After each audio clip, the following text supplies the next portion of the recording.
Game 2 of the quarterfinals of the FIDE World Cup took place today. Let me just zip through the matches one by one very quickly. Karyakin against Mamedyarov was a short draw. Both players obviously exhausted after yesterday's long struggle. So zip, they go through to the tie-break tomorrow. Wei and Svidler also a draw. Now, it was quite a tight game. Neither player demonstrated any advantage, but yep, draw in the end. Zip, they go through to the tie-break tomorrow. What about Nakamura and Eljanov? If you remember, Pavel Eljanov won a beautiful game yesterday. Could Nakamura level the scores? He had the white pieces, and it's a kind of English Catalan Reti system. It's quite a well-known position. And here, of course, black can play bishop e7 and then you, in all likelihood, transpose to a Catalan. But Eljanov took on c4. Okay, it's a well-known system. And here black can either block with c6 or play knight d7. Those are the most popular moves. But instead Eljanov played bishop d7, which isn't meant to be so good, so that bishop on d7 now gets caught by the knight and the bishop threatens the pawn on b7. Eljanov played queen c8, knight c6, so white has to do something with the knight on e5. Nakamura, of course, grabbed the two bishops. So black has compromised here. He's given the bishop pair away. But his pieces are very nicely placed. That's the only problem with black's position. In fact, he has a slight space advantage. The knight is very well placed, looking at the outpost on d4. And Eljanov played a really, really nice game, very solid. And Nakamura had no advantage in this game whatsoever, and after 43 moves, had to give the draw. So Nakamura goes out. Pavel Eljanov goes through to the semi-finals. Convincing victory for Eljanov. Nakamura goes home with $35,000, not a bad payday. He has already qualified for the candidates by being in the top two in the FIDE Grand Prix series, so that's no problem for him. Still, bit of a shock to go out against Eljanov. That leaves us with one more game. Anish Giri against Maxime Vachier-Lagrave. Now, I haven't got time to go through all this game in great detail, but let me just go through the opening quickly. Maxime Vachier-Lagrave is a great expert in the Grunfeld, and Giri played a kind of anti-Grunfeld system. So this would be the Grunfeld, knight c3 and d5, but after knight f3, of course, d5 isn't possible because here e4, there's no knight to exchange on c3. So Vachier-Lagrave has to wait for the moment. And again, the knight still doesn't come to c3. I mean, it looks like a modest system from Giri, but it's very clever. And only once the bishop has committed to b7 does he play knight c3. So we've got a kind of Grunfeld, and in fact Vachier-Lagrave has played in this way before, last year in the Qatar Masters tournament. So Giri was ready and he played his moves very quickly. Looks modest, but well, white still has a space advantage, and if he can play his rook to c1 to perhaps prevent black playing c5, then he has some chance of a little advantage. Now here one would expect knight d7 and perhaps play for c5, perhaps e6 and queen e7. But after 17 minutes thought, Vachier-Lagrave lashed out with c5. Now I find this a very odd decision, and here if black recaptures, then there's no doubt that white is better here. That bishop is somewhat loose. White is going to get his rooks to the open files very quickly. White is better. But this was Vachier-Lagrave's intention. He's giving up a pawn, and this is a typical pawn sacrifice for the Grunfeld. You play with one pawn against these two isolated pawns here. Normally it's a very successful pawn sacrifice in the Grunfeld, particularly when there's a bishop on g7. But here the position is really quite simplified. And I think this was playing into Giri's hands. Excuse me one second. You know, this kind of technical position is the kind of game that Giri thrives on. You know, he's such a good player with this kind of position. So I think that was just basically a bad choice from Vachier-Lagrave, because now I would say only two results are possible. It's either going to be a win for white or a draw. But I think Maxime has no winning chances here. Anyway, let me take you on way into the game to move 36. And Giri has nursed his pawn advantage and he's starting to get somewhere.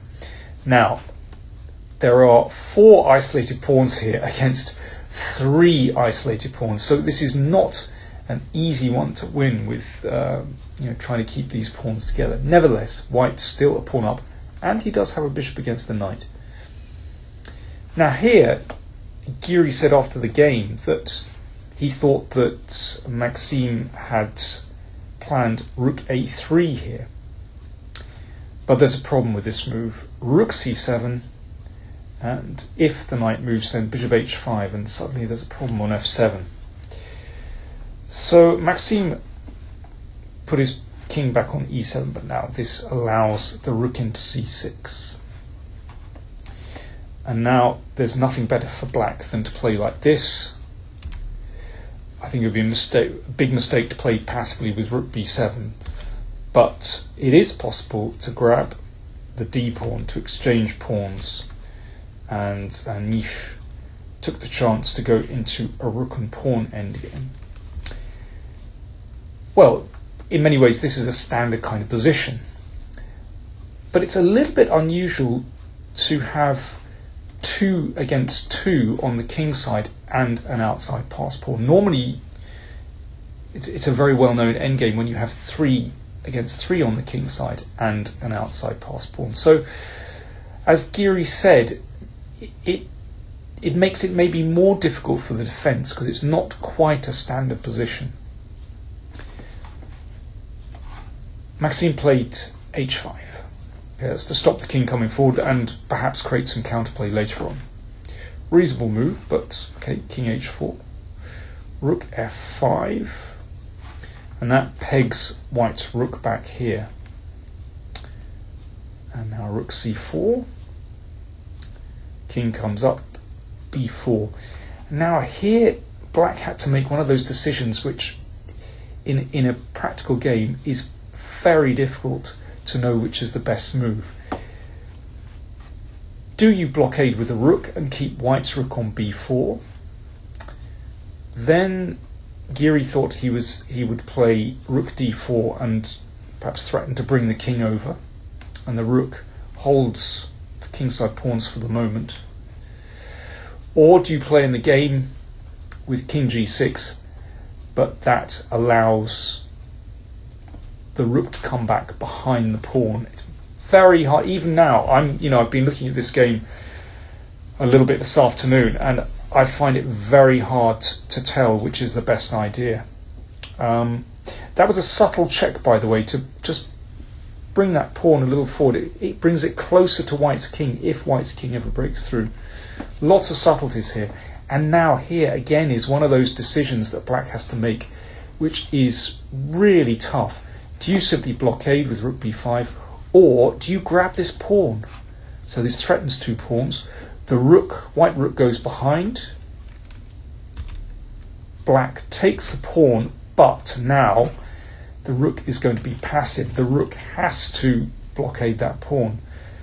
And here's a subtle moment. I think the king should go to h3. So the rook comes back and is now passive. But I think white here has, well, I think it's a win, basically, because this position is Zugzwang. If the king goes to h6, you take with check. If f5, then the king comes round, and basically, you can never really take this pawn, and white's king is going to pick up both his pawns. Standard kind of situation. So I think Vachier-Lagrave did the right thing there. Okay, rook b2. The rook comes behind the pawn. So now we've got almost a standard kind of position. Giri has certainly made progress here. Big mistake to take on h5, because after this, black is certainly going to get counterplay with his f-pawn. So Giri does the right thing and brings the king back.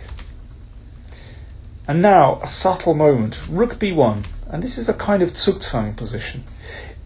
In many ways, what you'd like to do is check and just try and grab these pawns. But in this case, the king just comes back and the rook gets nowhere. So rook b1 is now Zugzwang, because the rook can't move, the pawn will advance.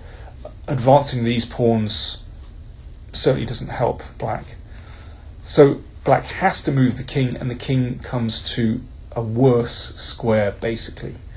Has to move to a worse square. So, well, if king e3 might well be the best, and I'm still not sure whether this is a win for white or not. This seems to be a reasonable continuation. And now rook e3 check. I mean, this is very unpleasant for black. If the king comes up, then of course white can trade rooks and will win the king pawn endgame. So the king has to come to a bad square.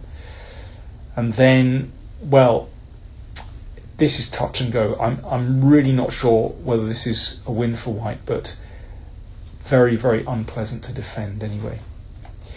Vachier-Lagrave played king d3, but this is almost certainly a mistake. And again, after king f3, it's a kind of Zugzwang position. Black's king has to go to a worse square, king c2. It's further away from the king side. And now rook a5. This is so unpleasant for black to play. Maybe even just objectively lost, but in practice just really horrible. h4 was now played. If rook h3, then rook a2 check and rook f2, followed by king f5, probably winning for white. h4 played, king f5. If rook h3, again this move, rook a2 check. King d3 played, king takes f6, and now I'm afraid it's completely gone. Let's see the end of the game. Very precise play from Giri. Here's a very nice moment. King g6 might well be a draw. I mean, it looks like a very natural move, but let's see what happens. The rook comes here. King g2, f7, rook f2. Now, black is going to take here. If rook a2, then queen, this is probably a theoretical draw. So what's the difference? What's the difference with king g5? Well, the point is this. If rook b2, okay, we'll play out the same variation, but now see the difference. In this position, after rook f2, rook f4. White can build the bridge with the king and the pawn goes through. Very subtle. So king g5, really nice move. Rook b5 was played. The rest is relatively straightforward. Let me just zip through very quickly and we can get to the final position. I mean, the game had been going over 5 hours at this point. It's very tough, but the players are really going through the motions now. And a subtlety to finish. The rook comes to b6 and ready to build a bridge, as they say. So, for example, king g2, king g7, and if check, then rook g6, and that's all over. So, very, very good technical performance from Giri, who goes through into the semi-finals. We still don't know who Eljanov and Giri are going to play in the next round. That will depend on the tie breaks tomorrow. Don't miss it.